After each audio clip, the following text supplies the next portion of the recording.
my church. He does a wonderful job around here. He absolutely has a commitment to helping hurting people. He has a heart and compassion for those that have made the same choices that he's made, and he helps them improve on that by becoming keepers themselves, and gives them all the advice that he can give to help them get to that place. And he goes above and beyond the call of duty all the time. Someone that I could call, and I have many times, on a Friday night and said, hey, there's a gal that just got beat up by her husband. Can you guys go pick her up, help her out? And he always is on the ball. So I want to thank you, Ford, for being the man of God that you are. And here at TEC, we love you, and I love you.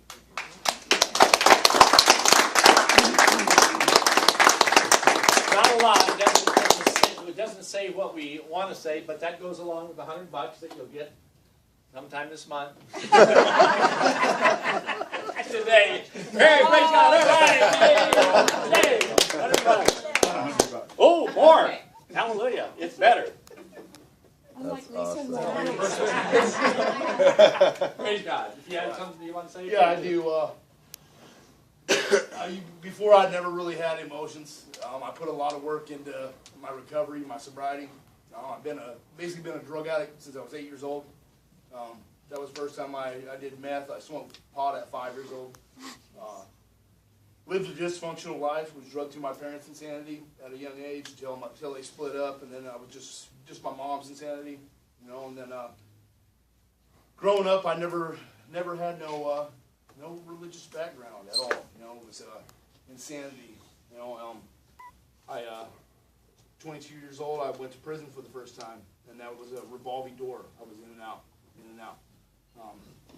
I landed in Placer County Jail 2012. I think it was 2013. Don, Marco, Bob, some of the other gentlemen that were in this company came in and offered this program to us. I had made a searching and fearless moral inventory of what didn't work for me, and realized that if I go back to the same place that I grew up, I was going to do the same thing. So I had made this commitment I was going to do something different. I had wrote programs. I got accepted into the Jericho Project in Delancey Street. And I prayed. I had finally gave up and let God, got on my knees, and that concept came to me through NA, Narcotics Anonymous. You know, I know a lot of people that do NA, and I have watched their lives change. And then when I was in there, I kept saying, what are the three things that you go to when the H&I is hospitals institution, they come into the jail and bring the message of recovery to us. And I asked them every time, what was your three concepts that you go to every day for your recovery? They said, I work with a higher power, I work with other addicts, and I have a sponsor, and read literature. So I did that, and then I'm like, okay, what's this higher power thing about? You know, and I had read the Bible before. I learned how to read at 22 years old in Soledad State Prison. I was in the hole for 6 months, but then I started reading literature, and I did a correspondence with a sponsor. And then I'm like, what's this higher power thing? And I finally gave up and let God. I got on my knees, and I hadn't heard from my family in like 6 months, or almost a year. And I got a letter like that week, you know. And then I got these letters of a mission to come into the Delancey Street and Jericho Project. Jericho came and did a face-to-face with me. But then it was crazy. I had got on my knees and prayed about me setting a foundation for my recovery, because I knew I was powerless if I go back and do the same thing that I always did.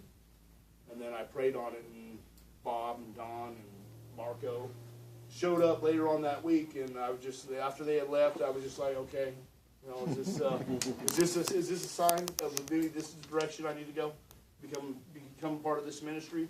Since then, I've gotten out. When I first got out, they put me at one of the houses, and it was a little dysfunctional, and then I was able to go to call the guy that took me there and let him know that it was, you know, I'm not comfortable here, and it happened to be in the neighborhood I grew up in.